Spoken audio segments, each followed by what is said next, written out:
wanted to give thanks. I just wanted to give thanks to all of their Mother Earth, Shkagamakwe, all the seasons that she brings us. And as we enter into this season of the white stuff, bebong, that's what we say in Anishinaabe, Ojibwe, that winter and that the white snow that falls on the ground and gives us a refresh of life. And we want to say Chimigwech to all of you who are here and sharing your time with us to learn and to receive the knowledge that we are going to receive. We also want to give thanks to those who are who have passed on before us, all of our ancestors, our grandparents, who have given us the life that we are able to live and survive all of the challenges that we do in this day and time. And we also want to give thanks to our families who are struggling and are having challenges in life, and those ones that we support for all the many reasons. So I just want to give thanks and say that opening prayer for everybody. And again, Miigwech, thank you for being with us today. I also wanted to talk a little bit about how I'm involved with this. As you know, I am one of the co-chairs of our EDI committee, which is our, for those of you who are not aware, our EDI committee for ICES, we formed in the summer of 2020, and we're made up of individuals from across the organization. So we're partnered up with the science team and are assisting with some of the speaker series. So just to kind of give you a little information about who we are in the EDI committee, we have 11 members. We may have 14 now, just to update it, but we're actively recruiting. And if you're interested or want to learn more of our committee, please get a hold of us and reach out. We have myself, Beth Ratchless, and Sujitha Ratsingham, who are the co-chairs. And if you know of any of the other members, please reach out. So just some of the things that we are conscious of and some of our objectives are really, some of our objectives is to foster and work towards a culture that enables the fair and respectful treatment of all people, and not only recognize, but also celebrate the diversity and diverse voices of our ICS community. We also want to provide a welcoming and safe and inclusive environment that's equitable, provide equitable opportunities for all of our ICS communities. Also, again, one of our objectives is to partner with the different committees and initiatives within ICS. So that's why, and that's how we are working with Laura and her team with the speaker series. So with that, I shall turn it over to Laura and say Miigwech and enjoy the session today. Miigwech. Great, thank you so much, Pam. So on behalf of the Science Office, again, thank you all for joining us today. And I have the honor and privilege of introducing our two speakers. Before I get into our introductions, I just wanted to say again, many of you are probably familiar with our ICS Health Equity Speaker Series. We've been running for about a year now, and it's a virtual event where we share theories and practices around racial equity and using race and related data in research. As a very quick housekeeping note, you'll see there's a quick link in the chat. And as this speaker series has been running for a year now, we're really hoping to do a very quick anonymous online survey just to get your feedback about the series thus far. So if you have a few minutes before the sessions to complete that, that would be great. And as always, if you want to share any feedback or thoughts about this series, feel free to reach out to us after the session today. So for today, I'm pleased to introduce our presenters for the session, Dr. Susitha Wanigaratne and Manvir Bhangu. Susitha and Manvir will be presenting on learnings from a community-engaged ICS research project.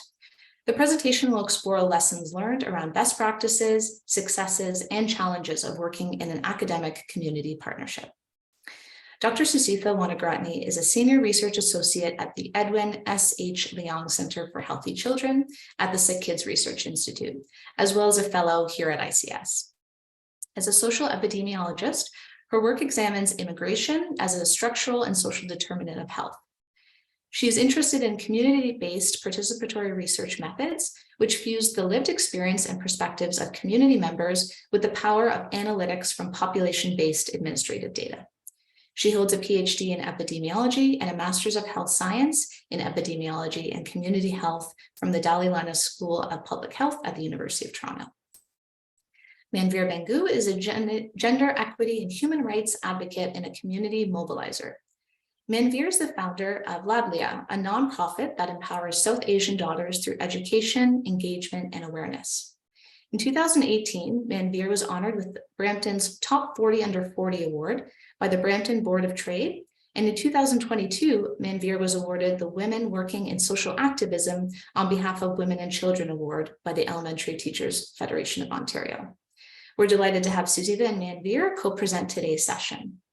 As a final note, please remain on mute during the presentation, but there will be a question and answer period at the end, so feel free to turn on your camera for any questions. You can also use the chat box or the raise hand function. So now I'll formally hand it to our presenters today. Thank you. Great. Thank you, Laura, and thank you, Pam, for that really beautiful opening. Let me just share my slides here. Can you all see those all right? Good, yeah. Great, thank you. Okay. So yeah, thank you everyone for joining us this afternoon. We're really excited to be able to present to you today and talk about our project. Manvir and I have been doing the iterations of this presentation for a couple of years now, so we're excited to be able to present it to you. So in terms of an overview, I thought it would be helpful if we just start off with talking about what health inequities are. I realize this is like, you know, a year into the series, but I kind of just want to review some of those concepts with you. And then I'm going to talk about why, you know, community engagement and health equity research is important and what it looks like. I'm going to turn it over to Manvir so she can talk a little bit more about herself and her nonprofit. Then we'll move on to talk about the project we did together, which was on sun preference. I'll talk about what that is. We'll talk about, I'll mostly refer to the epidemiologic studies, which really set the groundwork for the work that Manvir and I did together, which was a community-based participatory qualitative research project. We also worked on an ICS paper together, which we'll also talk about.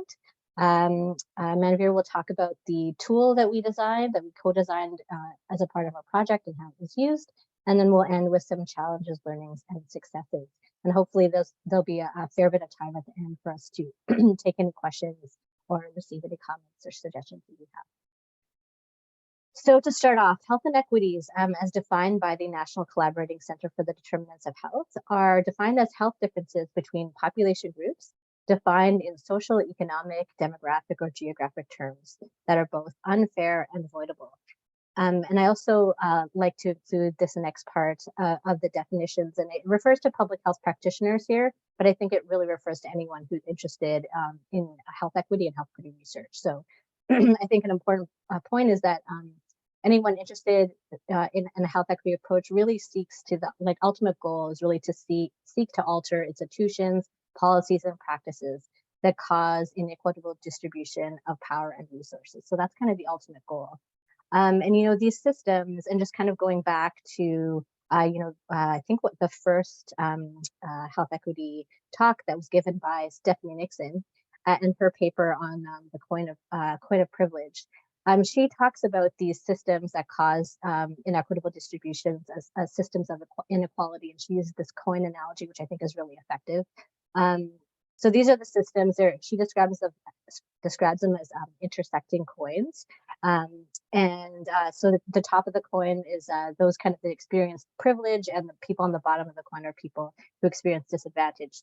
And so one aspect of this coin that, you know, is relevant for our work is the sexism coin, or what we will refer to as patriarchy, which is really, you know, males are at the top of the coin and females and non-males are on the bottom of the coin.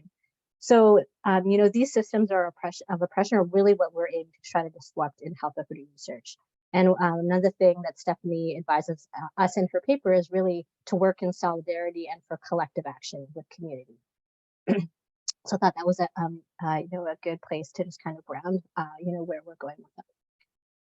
So why is community engagement in health equity research important? Again, you might have gone through all these in previous presentations, but I want to just reiterate them here. So minoritized communities are often blamed for their poor health and health behaviors, and people on the privileged side of the coin, often think of disadvantaged folks as, biologically, genetically, morally inferior in some way.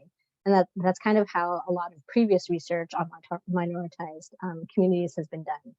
But we know that, this framing and this thinking really ignores the systems of inequality that keep people in these positions of disadvantage, and it really ignores those social and structural determinants of health. So I think we'd argue without community engagement, researchers may mischaracterize the problem or point to or allude to harmful solutions. And to kind of reorient it a bit, the positive side of doing community engagement is really that it enhances the work that you're able to do. You can provide a more meaningful and accurate understanding of what the problem is, and you can better point to effective and acceptable ways forward. So that's really, the benefit of doing this kind of work in engagement with community. And again, the ultimate goal of our work is to transform those systems that cause inequities. And we would argue, I think, that community engagement is really helpful and sometimes a necessity in this kind of work. So for the next few slides, I wanted to talk about a paper. It's a short paper. I think it's pretty, it's very useful. And it's entitled Promoting and Advocating for Ethical Community Engagement, Transparency in the Community Engaged Research Spectrum. Excuse me, and the reference is there. So I'll do a little bit of a high level summary. So typically, I think we all are aware of what a typical research project looks like. Researchers hold all the power and control in the decision-making process. Researchers are central, and community members are essentially thought of the data source, and they're really the object of the study. But community engagement really disrupts that paradigm, and it's really about sharing in various parts of the research process, but you share knowledge, you share power, and you share decision-making with community. And really the aim of community engagement is really to avoid tokenism and to prevent harm. And, through this partnership, you synthesize everyone's experiences, everyone's knowledge that's involved in the project, and you were able to really create something that is, the goal is to create something that's culturally competent, rigorous, relevant, and beneficial for that could be a health and social service, it could be research, it could be interventions. But really that's, that's what kind of happens during a community engaged research project. So, this paper has a really two great figures that I think are really great entry points. It kind of like describes the research process and talks about entry points for community engaged research to occur. And I think when, I've had conversations about community engagement with researchers, and there's a lot of discomfort, which is understandable. None of us are really trained in how to do this well, or even really, we don't talk about it. At least that wasn't part of my training. So I think this is, it kind of lays it out really nicely. And the paper suggests that, to start community engagement, it should really be about three things. So it encourages us to adapt the engagement to meet the needs of the community members, to fit the context of the research, and protect the rights of participants. So these are kind of the things that you need to think about when you're starting a project. And so there's a spectrum, and on the leftmost side, there's community-based participatory research, which is what Manvir and I ended up doing. But it's often considered the gold standard, but it's really not. You really need to fit, you need to, think about your research and think about the context in order to figure out where your entry point is. So anyway, this spectrum that's in two figures is really helpful. So just to, give you a little bit of a flavor of what this looks like, on the right side is no community, and it goes all the way to community-driven and led. There's community-based participatory research more on the left-hand side, and there's, some forms of engagement on the right-hand side, at the beginning, at the end, in some parts throughout. So anyway, I think it's a nice point of reference for people to think about. So there's two figures in the paper. This one kind of describes involvement and activity. This next one is about perspective and experience. And I'm not going to go through it in great detail. The paper is short, so if you're interested, I really suggest that people read it. when I found this paper and thinking about my journey into community engaged research, I didn't have this paper. And I think it would have been really helpful, to see the points at which people can get involved and really be transparent about the process with community partners. So I didn't have this. And so, if you're interested in starting a project, you're thinking about where to start, I think this is useful to bring into discussions with potential community partners and really talk about what their needs are, what you can do, anyway, all that stuff. So anyway, I think it's really helpful. So I'm going to pass it over to Manvir for the next few slides so she can talk about herself more and her nonprofit. Thanks, Susitha. Hi, everyone. Good afternoon. My name is Manvir. Can you all hear me okay? Yeah, Susitha, I sound fine? Yes. Okay. Yeah, thanks. All right. So I'll talk a little bit about my organization and kind of how, what led us to working with Susitha and go from there. So I founded an organization called Ladliya, Celebrating and Empowering Daughters, in 2013. Ladliya, for those of you who may not be familiar with the term, it's loosely it translates to daughters or loving daughters in Punjabi. And it's often, it's a term that's, it's filled with love, it's filled with celebration. It's what my mom calls myself and my sister, and that's kind of where the name came from.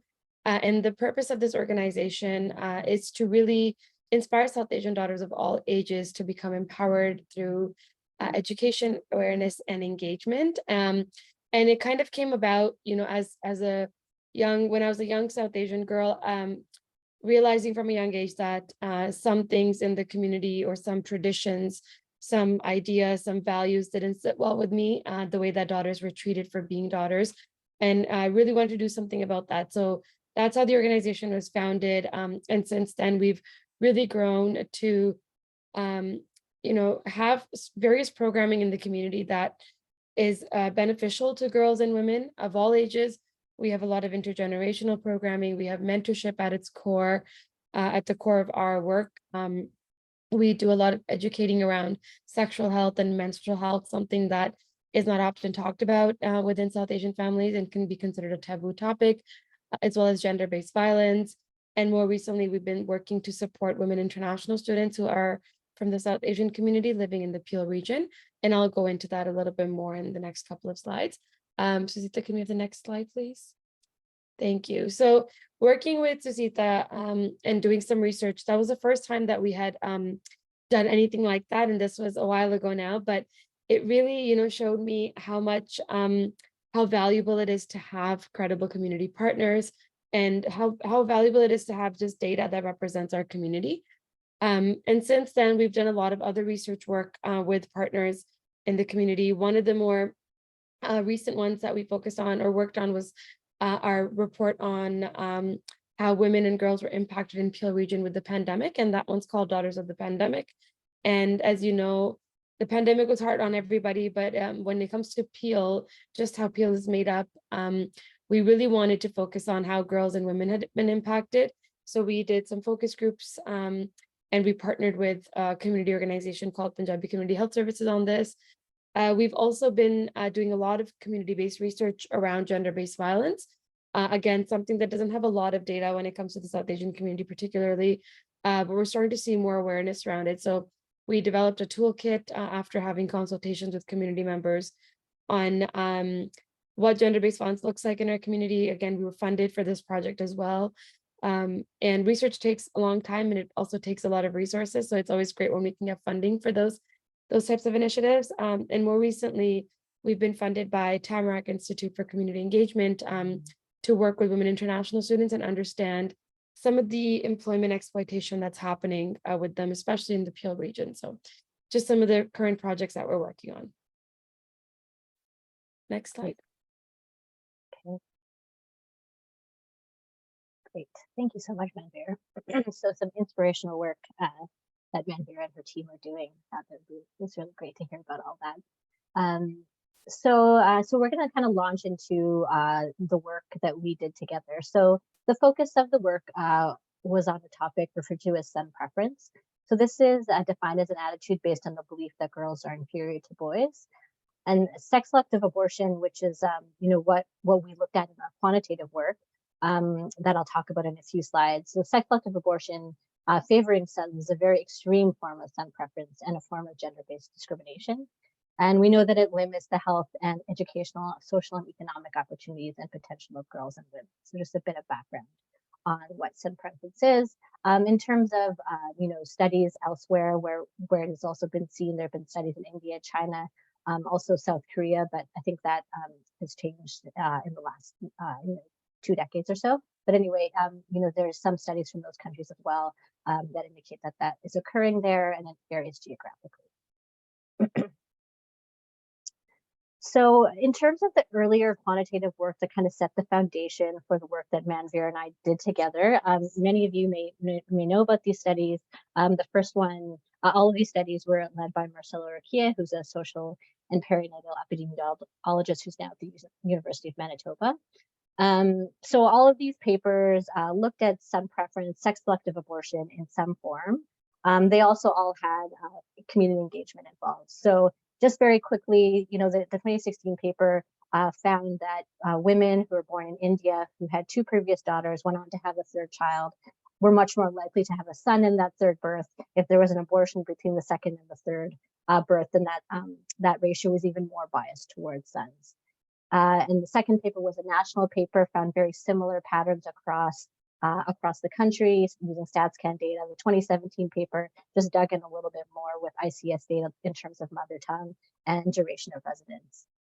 In terms of engagement, I wasn't directly involved with community engagement in these studies. I did sit in some of the meetings. My understanding was, and the partners around the table were Punjabi Community Health Services, South Asian Women's Centre, the Council of Agencies Serving South Asians, I believe CASA, as well as one other that I can't remember the name of at the moment. They were formed a community advisory panel. They were, given the results of the study, provided input, and, talked about impact. They were acknowledged in the 2016 paper and the 2017 paper, and also important to note that the first author of the 2017 paper, Amanpreet Brar, is also a self-identified as a member of the Punjabi community as well. So community engagement did occur in these papers as well. So in terms of that spectrum that I talked about earlier, these studies really kind of engaged in that middle section, community consultation, community participation through a community advisory board and providing input. So now we're just going to launch our first poll. See how people are doing with the information. Hopefully I'm not going too fast. So I'll read out the question and the options. What characterizes community engaged research projects? I can't quite see all of the, hopefully everyone can see all the options. I can't quite see the whole wording of all the questions online for some reason. You can see it all, Susitha. It's there. Can you? Yep. Oh, there it is. Okay, thank you. I just needed to open it up a bit more. Okay, so A, researchers and community members. So it's a single choice. A, researchers and community members share knowledge, power, and decision making. B, the community is in charge and researchers support their efforts when asked or not involved at all. C, community members are a data source and object of study for researchers. D, aims to avoid tokenism and harm. And E is A, B, and D. And I'll just wait maybe a few more seconds for people. Get your options in. All right, we're almost at 50% participation. There we go. So half of you participated. So I'm just gonna read out the results of the poll. So yeah, great. 81% of you chose A, B, and D, and those were all, aspects of community engaged researchers, and they're really in opposition to what typically happens in a research project, which was C, which was thinking of community members as a data source and object of study for researchers. So again, the correct answer is A, B, and D.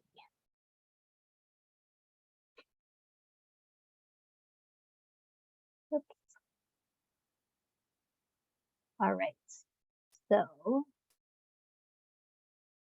we have one more poll, poll number 2. Just launch that one. So what is considered best practice in community engaged research? Is it A, conducting a community-based participatory research project? B, adapting the level of engagement to meet the needs of the community? C, ensuring the level of engagement fits the context of the research? D, ensuring that the level of engagement protects the rights of participants, or E, B, C, and D.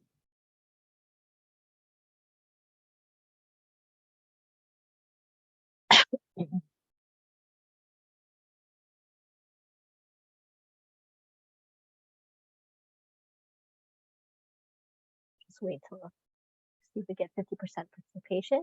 Perfect. So 51% of you, 52. I will end the poll. Okay, so the right answer is B, C, and D. And 96% of you got that right. So yeah, again, usually community-based participatory research in the past has been thought of as the gold standard, but really what you want to do is try to adapt, the level of engagement through discussions with community, thinking about the context of your research and protecting the rights of the participants. That's what that paper that I referred to earlier speaks about. So with that, we will move on. So with that background on the quantitative studies, what we realized as a team when we were reflecting on the results is that we really knew very little about why some preference was occurring.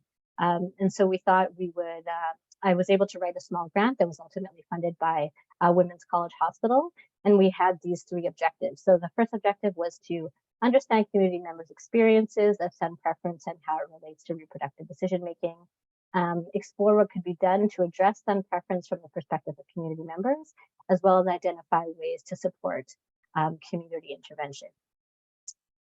So, thinking about the advice of the paper that I talked about in the first part of the presentation by McMahon et al., thinking about the context of the research. So I'm not going to go about this in detail. And, this is also in reflection. I think all of these thoughts were kind of in the back of my mind when thinking about how to approach this. So we know it's politically charged. The community is minoritized. Women are further marginalized within the community. The community organizations are really far from where I was, downtown Toronto. And, the objectives of the research really needed a very engaged approach. So, I approached this as from in my mind, I felt that a community-based participatory approach would be the best. And when I work with community organizations and members of the community, I really was open to feedback. And if they had any comments, I did my best to incorporate those things and change things as we needed to happen, as they needed to. But, in retrospect, it was a very intensive project. And I was really lucky that, that people had the time and the effort and they were willing to, to spend a lot of time with me. So in that way, I was particularly lucky. The organizations had resources that they could give to the project. And luckily, I met Manvir and Pam and Amrita, which I'll also mention further, which are really the 3 of them and the organization were just so critical in being able to engage in the way that I think this project needed. So anyway, with that reflection, that's kind of the context of this project. So again, this project is more on the left side of this engagement spectrum. We did CBPR. So quickly, we're not going to go through too many details of the methods of the project. I just want to highlight it. I put these things on the slide here to say where, throughout this project, the community was involved. We had early meetings with organization leaders to revisit the goals of our project, and they were revised as we needed to. We had all self-identified Punjabi research staff, and I put a star here because I felt like this is where the stars lined up. I met Manvir. I think she introduced me to Pam. I think Pam introduced me to Amrita. So it was, these, as I said, it's really pivotal in the work, and the organizations that we had partnered with really, enabled these links to community members that were so important. They also, the facilitators helped guide development of the semi-structured facilitator guide that we had, and the questions that we ultimately administered to the participants. They provided translation. They were definitely involved with recruitment. They facilitated the focus group discussions. They reviewed our thematic analysis of the transcripts, and they were ultimately involved with the publication. So there's authorship reflected in that paper by members of the community, Manvir and others included, and all the organizations are acknowledged in that paper as well. So you're probably wondering how this other ICS study fits into all of this. While we were in the community doing our work, I was, at ICS coding for the coding for this paper, and we thought it would be a great opportunity to have community feedback on, drafts of the paper. So, Manvir and Pam, kindly agreed to review the paper and really provided invaluable feedback on like the framing and the intro, just like, I wasn't really getting at the meat of the issue, right? And they helped really guide me with, references and just like a really rich discussion about what those meant for them. So, it definitely made the paper really much better than, I could have anticipated. So that was, their engagement in this ICES paper. So with that ends my part of the presentation. I'm going to hand it over to Manvir to talk more about the research that we did together. Or actually, I guess you're going to talk first about something else. Right? Thank you, Susitha. So one of the great things that happened for my organization as a result of this partnership was that we were featured in a lot of mainstream media, mainstream newspapers, which is really great. And we received a lot of great coverage. And again, this was a while ago. So since then, things have grown a lot more, but it was really great to be able to become associated with this study and also shed light on the work that my organization was doing. And again, be considered a credible source in the community. So that was some coverage that we received with Globe and Mail and the Toronto Star in 2018. I also wasn't ready for the amount of attraction we were going to get just from the media. So it was very new to me, but it was a great learning experience. Next slide. Susitha, you can do this one, or yeah, I think this one, the next one are yours, and then I'll take over from 23. Okay, sure, sounds good. So I guess one of the things that we were able to do during the course of our qualitative work was, we delved more into a literature that we, as epidemiologists, we don't really go into. So I was like reading, more on the global health side, economics, social sciences, and that really enabled me to get a better understanding of what was in the literature in terms of determinants of son preference. So with that, we were able to develop this conceptual framework, which was, a way to understand the issue that, without, the incentive of the qualitative project and, working with partners we wouldn't have been able to do. So that was just one of the things we were able to develop. So in terms of, we did thematic analysis on our focus group discussions, which we did with mothers, fathers, and grandmothers. And these were the 7 major themes that came out. So a lot of people the focus was on reproductive decision-making and family planning. So that was definitely one theme. It talked about the perceived value of men and sons versus women and daughters. A lot of the mothers talked about the experiences of pressure to conceive sons. They talked about the impact of son preference on their well-being. We also queried them about their knowledge and methods of sex selection. People also talked about individual and community efforts to resist son preference, which I thought was really interesting and important. They also talked about, we also wanted to glean from them, what would be the recommended approaches and methods to advance gender equity from their perspective. Perfect, thank you. So for the theme of when we're talking about the perceived value of men and sons versus women and daughters, there was 3 kinds of topics that came up. So there's patriarchality, patrilineality, and lineage. And some of the quotes that really stood out to us when in our focus groups, participants were talking about why they valued boys and sons or men more than daughters and women, where people felt that, for example, we have a quote that says, sometimes if you have only daughters, in the future, your son-in-law can come in and compete for land and property. So if there's a brother in the picture, sometimes this can be avoided. So oftentimes people or families are worried about the familial land being passed over to a different family. In this case, if there's no son in the family, it goes to the son-in-law. Another quote that was, that was very important, and this comes up again and again in any conversation that I have in my communities. I can't expect my daughter to come and take care of me. So there's a lot of expectations of sons when they're older to take care of aging parents and grandparents, and daughters are expected to, do that for their in-laws instead of their own families. Another quote was that our our people love to say the concept of he's so and so's son. So the whole concept of family lineage and passing down the family name, and only sons can carry that forward. And another quote was that women don't belong anywhere on the family tree, they belong to the in-laws. And these were just all quotes that came up in our conversations, in our focus groups, which we thought really reflected these three themes well. So another theme, as Susitha mentioned, was that the experiences of pressure to conceive sons that women felt. Some of the more direct ways that women explained feeling this was, when it comes to your first daughter, no one says anything, but when it's about the second daughter, it becomes a problem. So in that case, it was more around, if your first child is a daughter, it's okay, but if you give birth to another daughter, then it can become problematic for family, and that's when you might hear comments. Not to say you won't hear comments if your first one is a daughter as well. And then another woman shared that we don't have to fear for the second time if there's a son for the first time. So as long as you've, given the family one heir, you're okay. But if there's no heirs in the picture, then it can be a problem.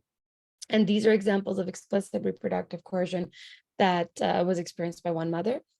And some indirect coercion that we saw, that or internalized son preference that we saw during the focus groups, was there was a mother who had shared, I had a stroke of luck, a son first and a daughter. So she, felt that she was lucky because she had her older child was a son, and then her daughter wasn't a problem, or her daughter's birth wasn't as problematic as it would have been if the first was also a daughter.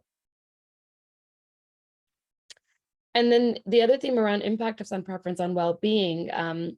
So the treatment of mothers that we saw was strongly tied to having at least one son. So as I mentioned earlier, mothers who were essentially, who had already given birth to a son were treated a little bit more differently than those who had given birth to a daughter. So some of the quotes from that conversation was, when I found out that it was a boy, my husband and mother-in-law changed completely. They become extremely careful with me, or otherwise they may have been treating her negatively. And another woman shared that my husband planned to send me to India. He used the excuse that he could not afford to keep me and our two girls with him. So when he found out that she was having another girl, he wanted to send her to India. And another part related to that theme was that sons did not guarantee greater security or care. And this was shared by some of our mothers and grandmothers in the focus groups. One of them had shared that there are many sons who don't take care of their parents, even then moms still worship that son. And we see this to be true in the work that we do a lot in the community, that even if the sons are not being respectful or taking care of their parents or just being good children, they're still being worshipped and valued more than the daughters are. And a grandmother had shared that daughters take care of moms like no other.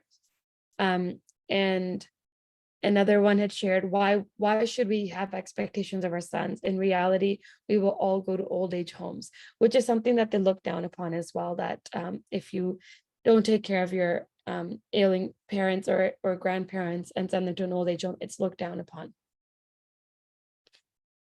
Next slide. So after we had all these conversations, and during the focus groups as well, we were asking our participants, how can we make change? How can we create something that people will actually learn from and share with others? And that's when we decided to co-design our infographic posters. And these were done, as Susitha mentioned, with a bunch of different people at the table. There was community organizations, community leaders, and we had brainstormed ideas, on what this intervention could look like, and then agreed to develop an info poster in multiple languages. And we had hired a professional graphic designer to develop the layout and the graphics. And it was a very neat process, because I was also involved in this process, and it was, essentially everybody, as you can see, that's a picture from one of our longer sessions as a team. Everybody from the community was giving input, and there was a lot of men at the table as well, including a lot of women, which was really great. On the next slide, I can show you some samples. So there are 3 of the posters that we had created. We had the poster is called Truths About Son Preference, and it's done in English, Punjabi, and Hindi. And this was probably one of the best things that could happen to my organization. It gave us something concrete and solid to take out into the community when we were doing community outreach, We still take it with us when we go places, and it becomes a really great conversation starter for those who come up to our table.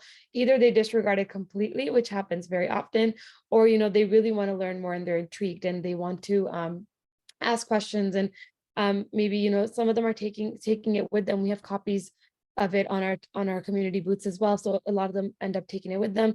And the way that we've used it beyond that is we've posted it on our website, and a lot of students actually in high school or university who are doing work on topics like sex-selective abortions or son preference end up citing this paper. So it's really great to see, how much it's meant to our community and how much it's been used.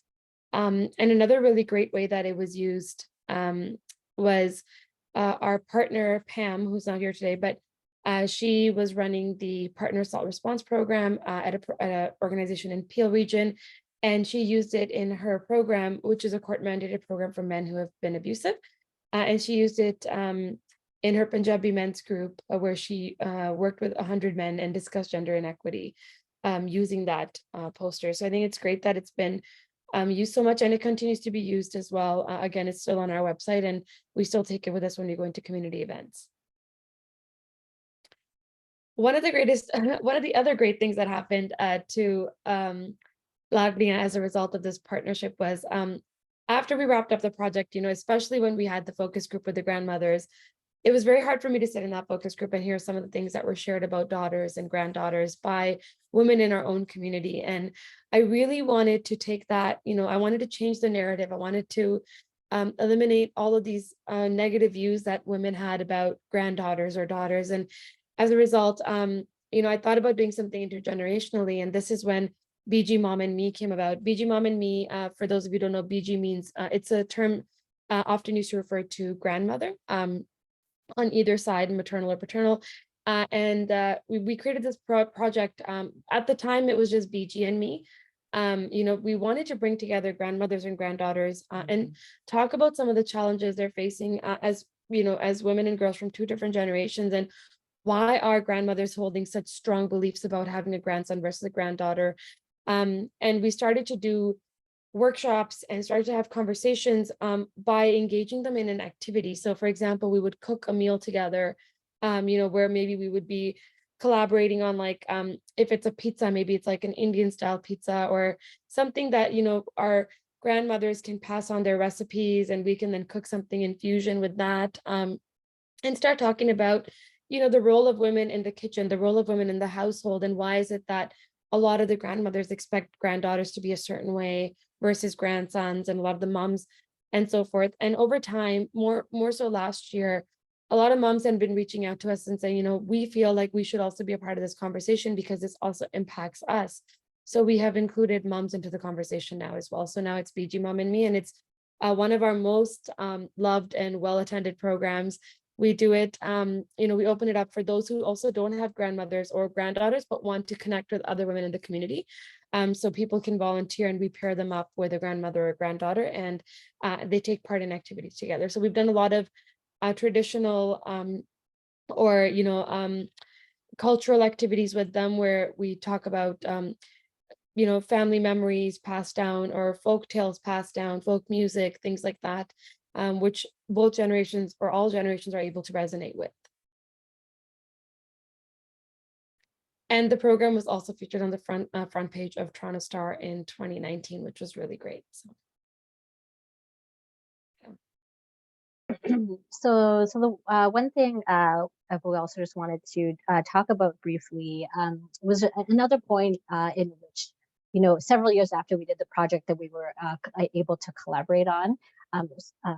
So Pam, who he had mentioned previously already, and I both received an email from an MP back in early 2020, and essentially she was intending to put forward a bill that would criminalize any provider who provided an abortion on the basis of sex.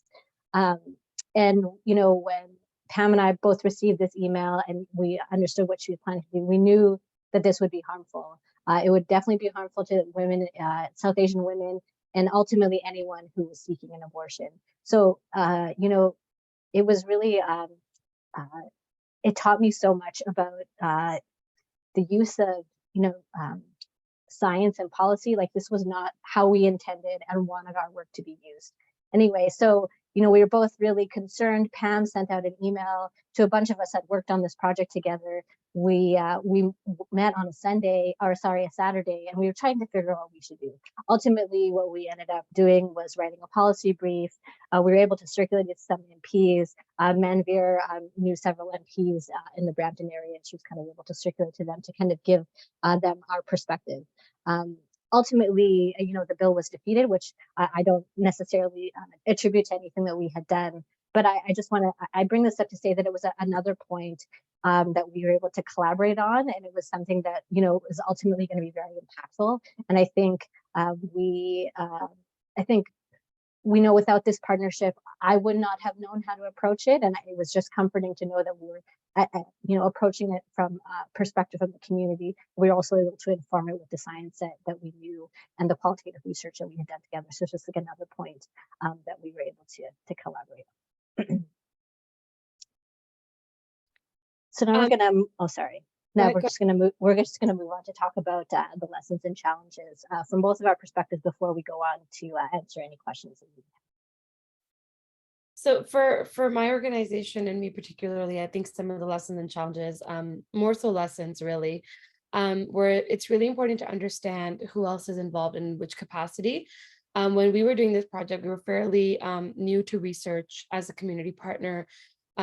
Although we weren't new to the community that we were working with, but we were a more grassroots organization. So there was a lot of things that I think just personally for me, I would have liked to understand more and just kind of have more clarity on which organization would be doing what, because there were several players at the table. Another lesson was that you need to make sure that if you are being involved or getting involved into work like this, you need to have the capacity for it. So the way that LAGNIA works is it's completely volunteer led. And a lot of us have full-time jobs or full-time school or both, family and all of those other commitments.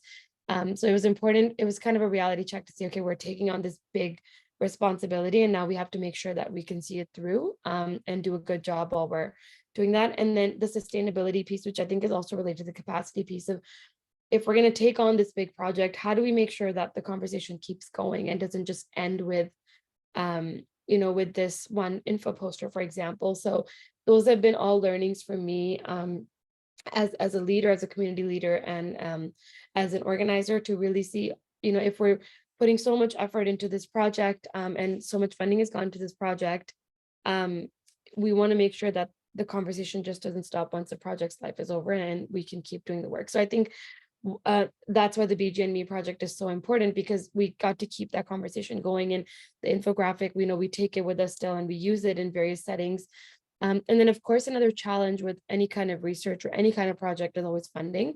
And once the funding ends, the project looks different, right? It doesn't mean the project ends, but I think what we're able to do with the project and how far we're able to go looks a little bit different. So those were some of the learnings for me personally. There was a lot of successes, a lot of benefits, and a lot of positives as well. So I think one of the best things that happened, and I think today is an example of that, is we were able to form really great professional networks, which continue to develop and flourish now, even all these years later. We received a lot of ethnic as well as mainstream media attention. Finally, ethnic media was picking up this topic and was having people with some credibility and some actual background talking about it, because the way that ethnic media, or in my community at least, that it works is, as long as you pay, you can say whatever you want. And I know we've had our challenges with that as well as a team. And but it was nice to know that ethnic media was inviting us to the table to talk about this issue, as well as mainstream media, of course. And then the credibility that we got due to the partnership, the names that were on this poster, this infographic, and even the paper, it gave us a lot more of a status as an organization, and we were no longer just considered a little group of volunteers, actually women in the community doing great work. So that was another great benefit of working on this together. And again, that the fact that we're able to share something that came out of this project that was tangible, such as the info poster, I think was really great, and as well as the paper, something that we can actually pass on and show people, hey, this is what we've worked on. I know there's also a short video that was made as like a summary video. So that was something that we put on our website. And just again, the knowledge translation that came and continues to, we still take part in that through various conversations in our community as a result of this project, and the development of new programs. So the BG&Me program and other research projects. So this again was the first time we did a research project. And since then, we've been able to do so many more community-based research projects. They look a little bit different, but again, we've been able to gather data that's missing in our community, which I think is so great. Thank you, Manvir. So I'll just briefly go over, I guess, challenges, lessons, things like that from a researcher from my perspective.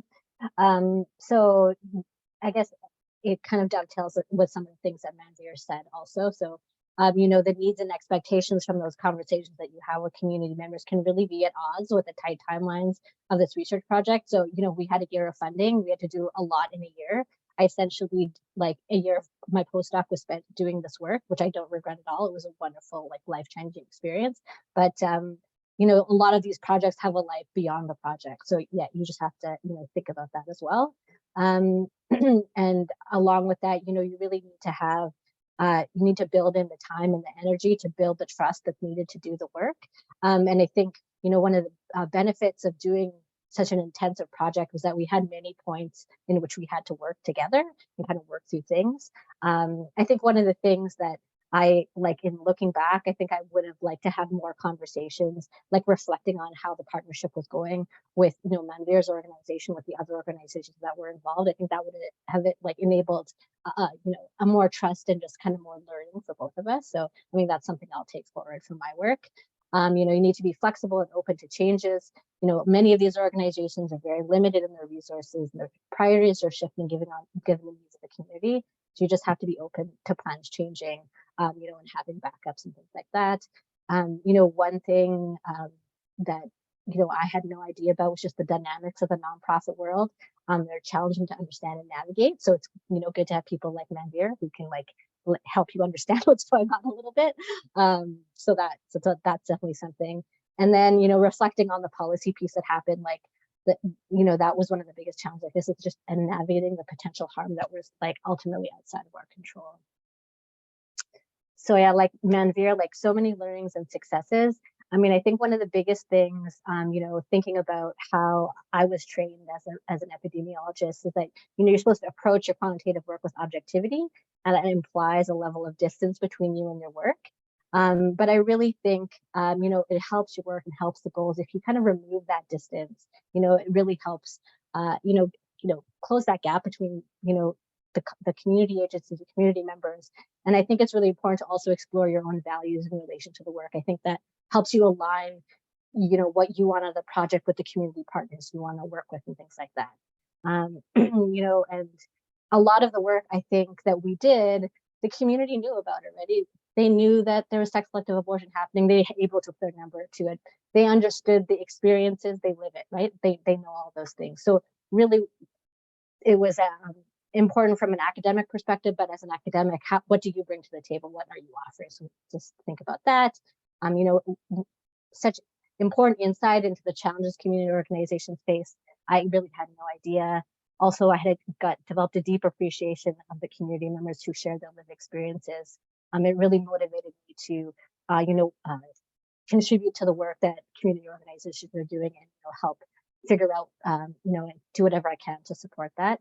And the contribution that the organization, community members, Manvir, Pam, and Ritha made to the research was truly unimaginable. I had no concept of it, that it would turn out the way it did. And I'm really proud of the breadth of the work we did and also how we did it. And yeah, I'm so happy that the partnership between Manvir and I continue to this day. I think that's a huge success. So finally, what we hope you take away is that, health equity research and community engagement in health equity research is important. It's sometimes critical. It's on a continuum. The gold standard is really to adapt the level of engagement. Participating in a community engaged project can really be transformative. And, from my perspective, the benefits and successes far outweigh the challenges I've experienced. And I think for me, just two quick takeaways was that the communities that are involved or the groups that are involved or being represented in the study should be represented authentically. And I think that's what we did really well throughout this project of having people on the ground who identified as members of the community that was being represented, and transparency. I think that's one of the best things that came out of this project was Susitha and everybody else involved was extremely transparent with us and kept us in the loop at all times. And I think that's why we're still here today working together after all these years. So, yeah. Right, there's some pictures from Manvir's work, so great. So thank everyone that we worked with on this project. And if you have any questions, sorry, we didn't leave as much time as we anticipated. I really apologize. Our emails are there if you have any burning questions, but also I think we have a few minutes to take any questions.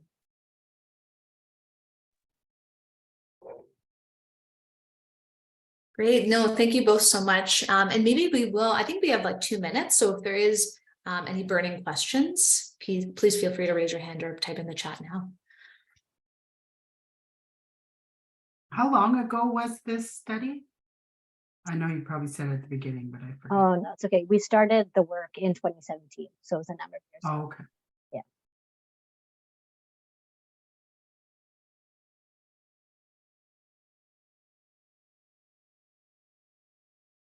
If there's no questions popping up, I do have a quick question with 1 minute left. I was just wondering, like, as we're building out resources for community engagement here at ICS, we're very much in the early stages. I was just wondering if you can very briefly talk about any tips or advice for people who want to establish a partnership with a community partner, and maybe what's a good place to start in terms of like identifying partners or making that connection. I think the paper that I referenced earlier is kind of good, not to identify partners, but like what conversation to have when you identify a partner. It kind of, like I said, talks about that spectrum and the different engagement points. So I find that's really useful. I don't know, Manvir, do you have any other, like from your perspective, like how you want to be approached, or any advice for us? Like that. Yeah. Well, I don't know, like if you can cold email people, but then like I don't know how Marcelo approached the the organizations to start, so I can't speak to that. And for us, we met personally, and then our relationship just kind of flourished. Yeah. So I think like a little bit of a personal touch makes a huge difference, especially for people on the ground that are like just so busy with working day to day, like in the community. A lot of times there's a lot of interest in working with communities, but it's not for the interest, or there's a lot of interest working with community partners, but it doesn't really benefit the community partner in any way. So I think being clear about your expectation and your guidelines, like what you want that relationship to look like, do it authentically, do it from a place of, where both organizations or both parties get to benefit from it. Like for us, for example, we didn't have much happening at such a large level before we met Susitha. And I think, even with like, I get to be in rooms now with lots of other academics and professionals, which wouldn't have opened up for me or my organization until we had met. So I think having some sort of a dialogue where, you're being very truthful about your intentions with the project or the that partnership, and don't just use the community partner for their name or their reach in the community. Like actually give them whether it's compensation or the visibility that they deserve, because it's really hard to gather community members firstly, and there's a lot that goes on behind the scenes. And again, like I mentioned, all of the work that we do it on our own time. We don't get to do it Monday to Friday, 9 to 5. It just shows about how much, work is put into any kind of community outreach or working with a community partner and building trust with your community. So, yeah. Great. No, thank you so much. I see we're at time, so maybe I'll hand it to Pam for a quick closing. Okay, great. Thank you. And miigwech, thank you, ladies. That was a beautiful presentation, and it really hit hit to my heart, because we go through all of those things as Indigenous people and Indigenous communities, Indigenous research. And so I'm glad, I was really very happy to hear some of the things that other research projects goes beyond my life as an Indigenous person. So miigwech and thank you. And what a wonderful pairing that you guys have now, again, after, you know, the project is done. So I say miigwech, and miigwech to everyone who shared and stayed for the hour. And I'm very honored that we have that information, and it will help and hopefully, you know, resonate to some of the researchers and our staff in doing some of the research projects. So miigwech, everyone, have a great day, and we will see you next time at the next speaker series. Miigwech. Thank you so much, everyone. Thank you, everyone. Take care.